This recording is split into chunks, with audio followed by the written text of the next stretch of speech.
Perkenalkan, nama saya Aisyah Fani Herawati, nomor urut 3. Perkenalkan, nama saya Arfandi Stisio, nomor urut 11. Perkenalkan, nama saya Andi Isma Fahira Judawi, nomor urut 5. Perkenalkan, nama saya Kalinda Hasan, nomor urut 19. Nama saya Lianda Muazzah, nomor urut 20. Perkenalkan, nama saya Muhammad Rafi Ramadan, nomor urut 26. Perkenalkan, nama saya Zara Anissa Rahma, nomor urut 30. Alat dan bahannya, yaitu yang pertama gelas, lalu plastik, karet, 5 buah paku, air mentah, air sabun, air garam, minyak goreng, dan air matang.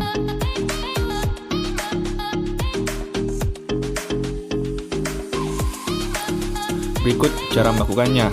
Yang pertama, masukkan tiap paku ke dalam 5 larutan yang berbeda, lalu tutup dengan plastik dengan cara mengikat dengan karet. Pastikan wadah tersebut tertutup dengan rapat.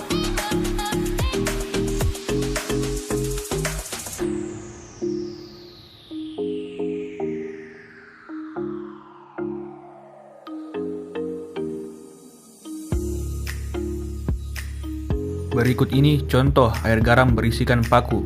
Nampak warna air berubah. Paku pun terlihat berubah warna dan memiliki karat.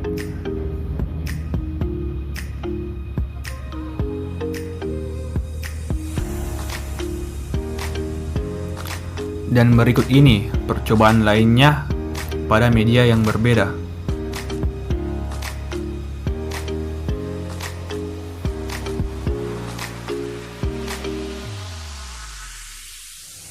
Hasil percobaan dengan sabun, hasil percobaan dengan air garam, hasil percobaan dengan air matang, hasil percobaan dengan minyak goreng, dan hasil percobaan dengan air mentah. Hasil praktikum, gelas berisi air mentah.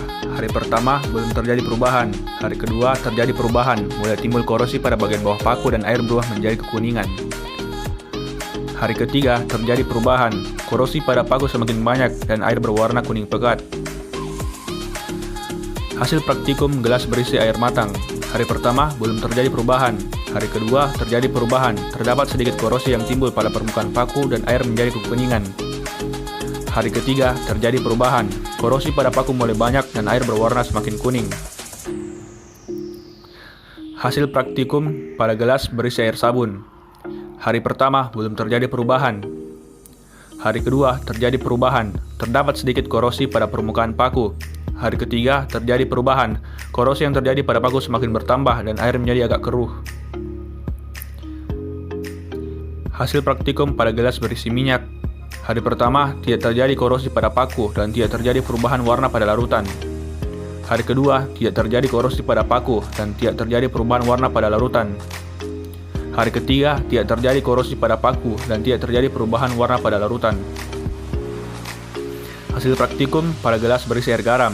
Hari pertama belum terjadi perubahan. Hari kedua terjadi perubahan, mulai terjadi korosi pada paku dan terjadi perubahan warna air pada bagian dasar gelas. Hari ketiga terjadi perubahan, karat pada paku semakin banyak dan warna air berubah menjadi semakin keruh. Dapat diketahui bahwa pada hari pertama semua paku belum atau tidak mengalami korosi dan pada hari-hari selanjutnya barulah korosi mulai muncul pada permukaan paku besi dengan jumlah korosi yang terus bertambah. Setelah semakin hari warna air menjadi berubah, sedangkan pada gelas yang berisi minyak tidak mengalami korosi. Urutan cairan yang menyebabkan korosi tercepat. Yang pertama air garam, lalu air mentah, selanjutnya air matang, lalu air sabun, dan yang terakhir minyak goreng yang tidak mengalami proses korosi.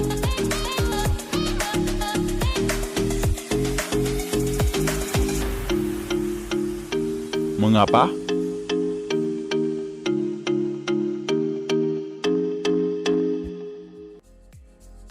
Penyebabnya, pada larutan garam terdapat kandungan air H2O dan kandungan oksigen dalam larutan yang menyebabkan korosi dan proses korosi yang terjadi dipercepat oleh kandungan NaCl yang bersifat elektrolit.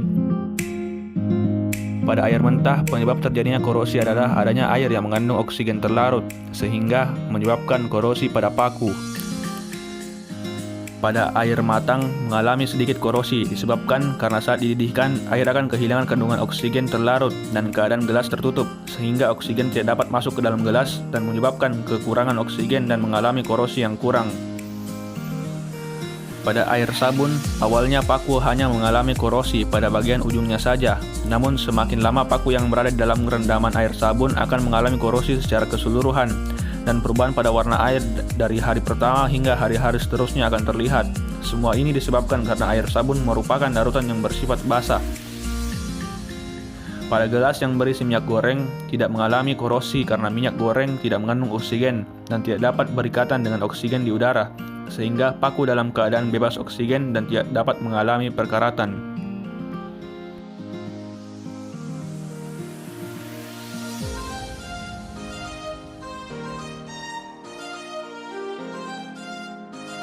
Paku yang tidak mengalami korosi terjadi pada paku yang dimasukkan ke dalam minyak goreng. Hal ini bisa terjadi karena minyak goreng tidak mengandung oksigen dan tidak dapat berikatan dengan oksigen di udara, sehingga paku dalam keadaan bebas oksigen dan tidak dapat mengalami perkaratan. Dan pada larutan-larutan lainnya, paku akan mengalami korosi. Praktikum ini juga membuktikan bahwa faktor korosi adalah karena adanya kontak antara udara dan air. Agar tidak terjadi korosi pada besi, jangan sampai besi terkontaminasi dengan air atau larutan yang dapat menyebabkan oksidasi, sehingga besi dapat berkarat. Jika kita menghindarkan besi dari air, maka besi tidak dapat bereaksi dengan oksigen yang dapat membuatnya berkarat. Faktor yang dapat mempercepat terjadinya korosi ialah elektrolit.